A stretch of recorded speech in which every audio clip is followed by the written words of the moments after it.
Dear class 9th student, उम्मीद है आप खैरियत से होंगे। नेशनल बुक फाउंडेशन की जो न्यू बुक है उसको हम सॉल्व कर रहे हैं। तो एक्सरसाइज 2.1 के पहले दो क्वेश्चन की वीडियो आप देख चुके हैं। आज की वीडियो में क्वेश्चन नंबर 3 और question number 4 and question number 5 को कंप्लीट सॉल्व करेंगे। तो हमारे पास है जी क्वेश्चन नंबर 3। क्वेश्चन नंबर 3 को देखते हैं। Simplify the following by converting into the form indicated. यानी कि आपको यहाँ पे क्वेश्चन दिए गए हैं, उनको कन्वर्ट करना है into the form indicated. Indicated से मुराद है जो फॉर्म जो है वो आगे लिखी हुई है उसके मुताबिक इसको कन्वर्ट करना है। इसको हमने स्टैंडर्ड नोटेशन में कन्वर्ट करना है। स्टैंडर्ड नोटेशन पार्ट 1 को हमने साइंटिफिक नोटेशन में कन्वर्ट करना है। अब देखें, अब हमारे पास है पार्ट नंबर 1। अब आपको ये क्वेश्चन समझने के लिए जरूरी है कि इसके जो पहले दो क्वेश्चन है वो आपने समझे हो। साइंटिफिक नोटेशन क्या होता है, स्टैंडर्ड नोटेशन क्या होता है, अगर वो आपको आता है, एक दूसरे में कन्वर्ट करना भी आता है, तब ये क्वेश्चन आपको अच्छे तरीके से समझ आएंगे।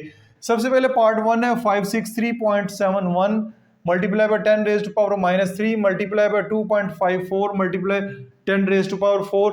इसको हमने सिंप्लीफाई करना है और बाद में फिर इसको साइंटिफिक नोटेशन में इसका आंसर देना है। तो ये हमारे पास होगा, ये देखें जी 563.71 मल्टीप्लाई बाय 2.54 मल्टीप्लाई। अब जो ये नंबर है होल नंबर, इनको हमने यहां पे लिख लिया। अब 10 raise to power -3 10 raise to power -3 multiply by 10 raise to power 4। यानी कि जो 10 की पावर्स है 10 रेज टू -3 और 10 रेज टू पावर 4, इनको हमने अलग कर दिया। अब इन दोनों को मल्टीप्लाई करवाते हैं। कैलकुलेटर आपको इजाजत है, आप यूज कर सकते हैं। 563.71 मल्टीप्लाई बाय 2.54, ये हमारे पास आएगा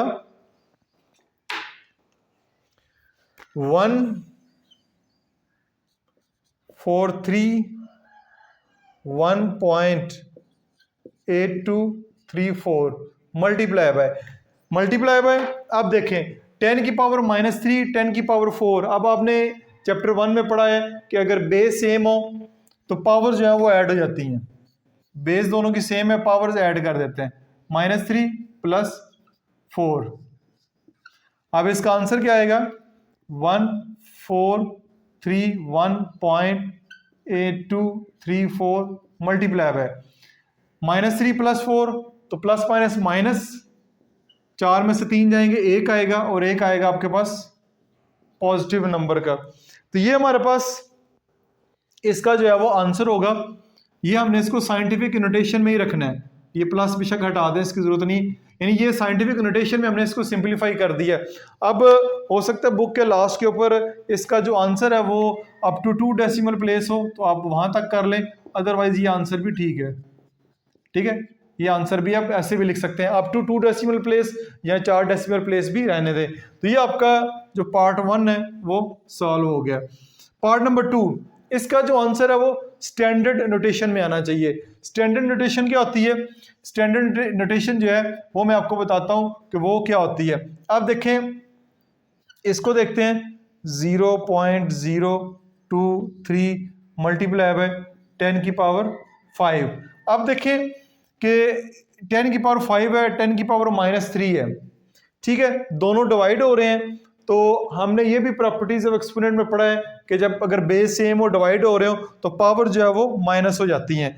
तो ये हमारे पास आएगा जो माइनस है फार्मूला वाला, और 10 की पावर -3 है तो ये ऊपर आके -3 मैंने लिख दिया, पावर जो है वो माइनस हो गई है। ठीक है, 10 की पावर 5 10 की पावर -3, इसको सिंप्लीफाई करेंगे तो ये हमारे पास आएगा 10 रेज़ टू पावर 5 माइनस फार्मूले का और -3, ये हमारे पास आएगा 0.023 मल्टीप्लाई बाय 10 की power 5 minus minus plus 8, sorry 8 नहीं 3, माइनस माइनस प्लस 3, तो ये आ जाएगा 0.023 मल्टीप्लाई बाय 10 की पावर 8।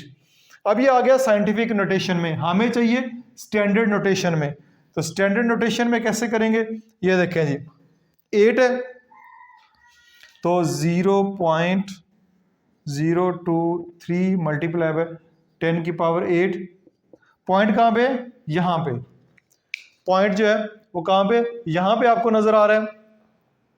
अब पॉइंट जो है हमारा इस तरफ आएगा। स्टैंडर्ड नोटेशन में करते हैं, डेसिमल हमारा कहाँ पे है? तो 10 की पावर क्या है? 8।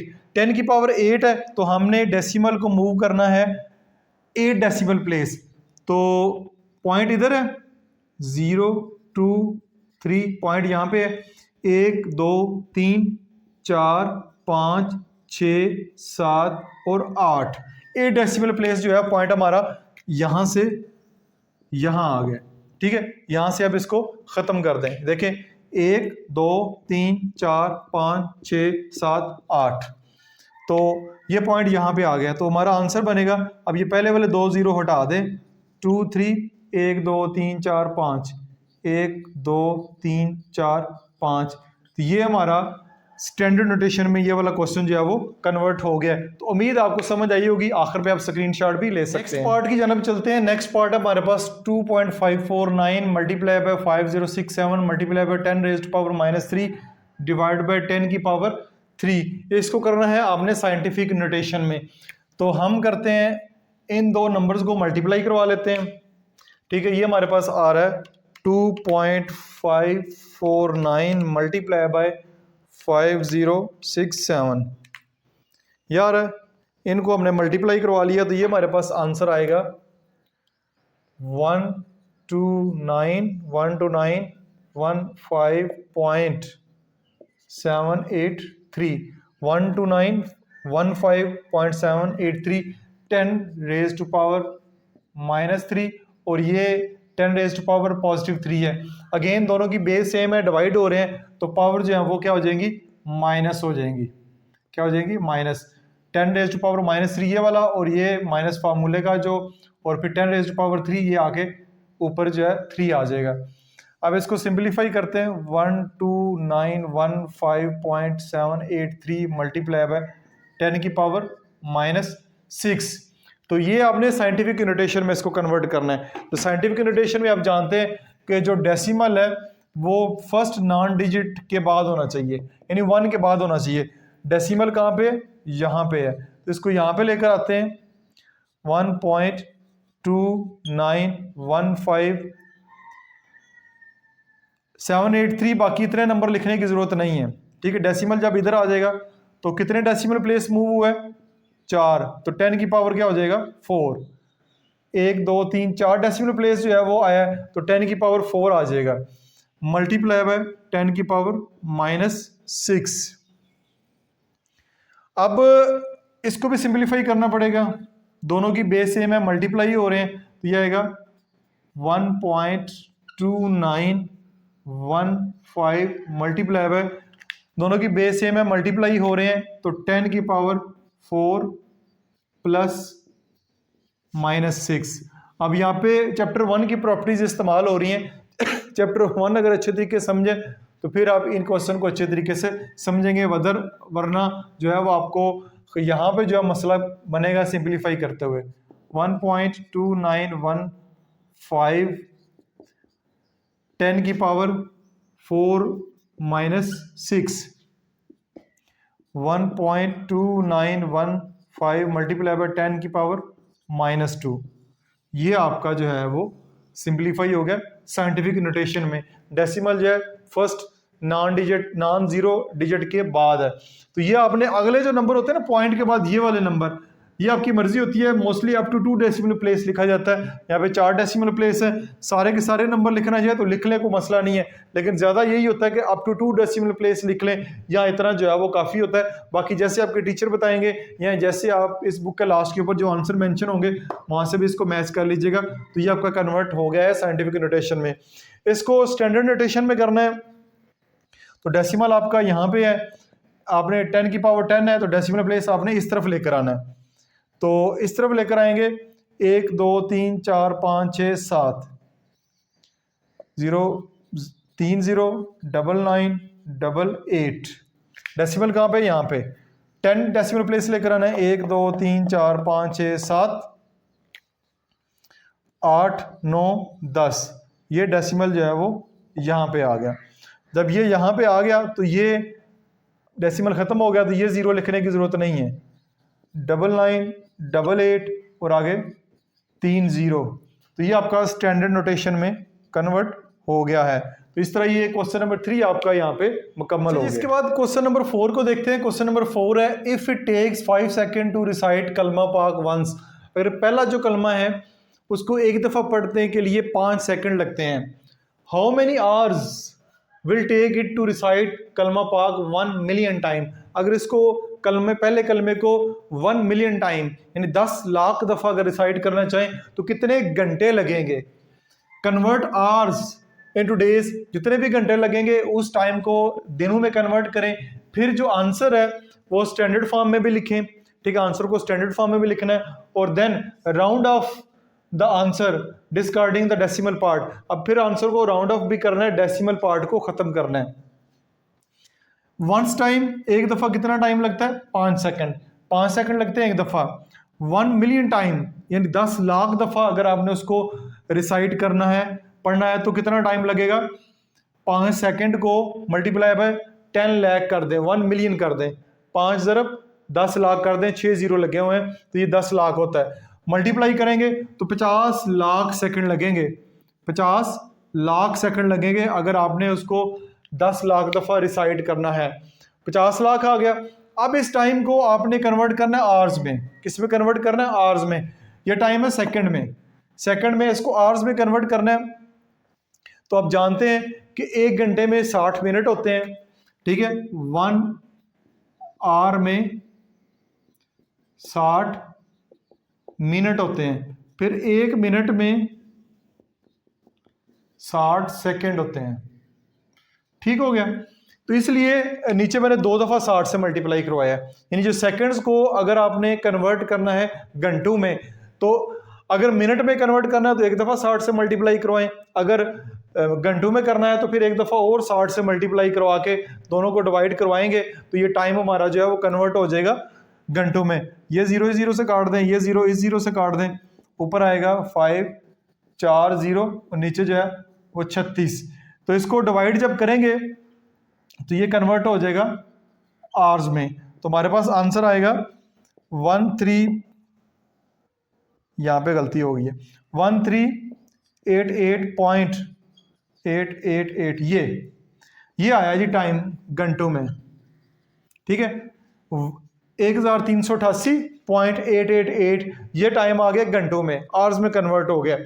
अब ना सिर्फ आवर्स में कन्वर्ट करना है, फिर दिनों में भी कन्वर्ट करना है। इसी टाइम को घंटों में कन्वर्ट करने के बाद फिर दिनों में भी कन्वर्ट करना है। तो converting time into days, days में कन्वर्ट करना है। तो ये टाइम घंटों में दिया हुआ है, तो एक दिन में कितने घंटे होते हैं, 24। एक दिन में 24 घंटे होते हैं। तो इस जो टाइम आया हमारे पास ये वाला, इसको अब 24 से डिवाइड कर दें, जो कि मैंने ये 24 से इसको डिवाइड किया हुआ है। 24 से डिवाइड करेंगे तो 57.87 डेज आएगा, 57.87 डेज आ गया। डेज में कन्वर्ट आने होने के बाद स्टैंडर्ड फॉर्म में लिखना है, वो लिखा हुआ है। फिर इसको राउंड ऑफ करना है और डेसिमल पार्ट को डिस्कार्ड करना है, ख़त्म करना है। तो 57.87 डेज है। 87 को राउंड ऑफ करेंगे, राउंड ऑफ का रूल ये है कि पॉइंट के बाद जो डिजिट है वो 5 से बड़ा है, तो ये 87 जो है ये हमारे पास 58 यानी 58 डेज जो है वो कन्वर्ट हो जाएगा राउंड ऑफ होके। तो इस तरह ये आपका जो क्वेश्चन नंबर 4 है वो मुकम्मल हो जाएगा। नेक्स्ट क्वेश्चन नंबर 5 को देखते हैं। क्वेश्चन नंबर 5 हमारे पास, distance between earth and sun is 9.3225600 multiply by 10⁻⁷ miles. ये जो distance between earth and sun के दरमियान जो फासला है वो ये वाला है। If speed of light is approximately 1.8600 multiply by 10⁵ miles per second. अगर जो लाइट की स्पीड है वो इतनी हो माइल्स पर सेकंड, तो how long does it take for light to reach the earth. तो ज़मीन तक रोशनी आने के लिए कितना टाइम लगेगा, उस टाइम को आपने मिनट्स में कन्वर्ट करना है और स्टैंडर्ड फॉर्म में कन्वर्ट करना है। तो टोटल डिस्टेंस ये आपके सामने लिखा हुआ है, ठीक है। इसके साथ आप माइल्स भी मेंशन कर दें। उसके बाद स्पीड ऑफ लाइट, लाइट की जो स्पीड है वो कितनी है वो भी दी हुई है, ये हमारे पास गिवन है, वो भी मैंने लिख दी है माइल्स पर सेकेंड्स। अब टोटल टाइम कितना लगेगा, ठीक है। टाइम का फार्मूला आपने टाइम का फार्मूला लगाना है, लेकिन इस वक्त हमने टाइम फाइंड करना है। अब फिजिक्स के अंदर क्लास 9th के स्टूडेंट पढ़ेंगे कि स्पीड का जो फार्मूला होता है वो होता है distance over time. Speed is equal to distance over time. जब भी स्पीड निकालनी हो डिस्टेंस डिवाइड बाय टाइम करते हैं, लेकिन हमने टाइम निकालना है, स्पीड हमें दी हुई है, तो ये टाइम इधर डिवाइड हो रहा है, इधर आके क्या हो जाएगा, मल्टीप्लाई हो जाएगा, डिस्टेंस उधर आ जाएगा। टाइम हमने निकालना है, स्पीड मल्टीप्लाई हो रही है, इधर आके डिवाइड हो जाएगी, तो ये बनेगा टाइम का फार्मूला। ये time is equal to distance over speed, ये फार्मूला बनेगा जो हम इस क्वेश्चन में पुट करेंगे। फिजिक्स के अंदर ये फार्मूला पढ़ेंगे, टीचर आपको बता भी देंगे। तो ये आ गया। अब टाइम आपके सामने है, डिस्टेंस मैंने ये लिखा हुआ है, ये डिस्टेंस मौजूद है, ये मैंने लिखा हुआ है डिवाइड बाय स्पीड, ये लिखी हुई है मैंने, ठीक है। इन दोनों को लिख लिया। कैलकुलेटर से इतने हिस्से को आप डिवाइड कर लें, इतने हिस्से को आप डिवाइड कर लें, तो ये 5.0121 आएगा, ठीक है। 5.0121 आगे भी आएगा, लेकिन अब टू इतने डेसिमल प्लेस काफ़ी है। मल्टीप्लाई बाय, दोनों की बेस सेम है, पावर माइनस हो जाएंगी, 10⁻⁷ - 5, 7 - 5 तो 10 की पावर 2 आ जाएगा। ये आपका टाइम आ गया है सेकंड्स में, ये टाइम आ गया आपका सेकंड्स में। लेकिन क्वेश्चन ये है, convert the answer in minutes, आपने अपने आंसर को मिनट्स में कन्वर्ट करना है। तो इसी आंसर को अगर मिनट्स में कन्वर्ट करना चाह रहे हैं तो डिवाइड बाय 60 करेंगे। सेकंड्स में है तो इसको मिनट में करना है तो 60 से डिवाइड करेंगे। अगर कहते हैं घंटों में डिवाइड करें तो फिर एक और 60 लिखेंगे, लेकिन इसमें मिनट्स में करना है तो 60 से हम डिवाइड करेंगे। तो 5.0121 को 60 से डिवाइड करेंगे, 0.083 मल्टीप्लाई बाय 10 की पावर 2 तो है ही है, वो आ जाएगा। अब सवाल ये है कि convert the answer in minutes and standard form. ये आपको जो आंसर नजर आ रहा है ये साइंटिफिक नोटेशन में नजर आ रहा है, हमने इसको स्टैंडर्ड फॉर्म में करना है। तो 10 की पावर 2 है, पॉइंट इधर है, पॉइंट को उठा के इधर ले आते हैं, ठीक है। तो ये पॉइंट उठा के इधर आ जाएगा, 10 की पावर 2 पॉइंट इधर आ जाएगा, ये आ जाएगा 8.3। क्या जी, टाइम कन्वर्ट हो गया मिनट्स में। अब टाइम कन्वर्ट हो गया मिनट्स में। 8 पॉइंट यहाँ पे 3 भी आता है, यानी 3 के बाद 5 भी आता है, वो मैंने नहीं लिखा, लिखना है तो यहाँ पे लिख लें। 8.35 मिनट्स लगेंगे, 8.35 मिनट लगेंगे जो रोशनी को वहाँ पे पहुँचते हुए ज़मीन तक, जब इतनी स्पीड हो और इतना फासला हो। तो ये आपका क्वेश्चन इस तरह जो है वो मुकम्मल हो गया। तो उम्मीद है कि आपको ये वाला क्वेश्चन अच्छे तरीके से समझ आया होगा। स्टेटमेंट के हवाले से मैंने कोशिश की कि क्वेश्चन को अच्छे तरीके से एक्सप्लेन करूँ, लेकिन इनके लिए ज़रूरी है कि प्रॉपर्टीज़ ऑफ एक्सपोनेंट भी आपको आने चाहिए, और साइंटिफिक नोटेशन से स्टैंडर्ड नोटेशन में, और स्टैंडर्ड नोटेशन से साइंटिफिक नोटेशन में कन्वर्ट कैसे करते हैं ये भी आपको आना चाहिए। किसी किस्म का क्वेश्चन हो कमेंट्स बॉक्स में पोस्ट करें। अपना बहुत सारा ख्याल रखिएगा। This is Masood Mubashar signing of.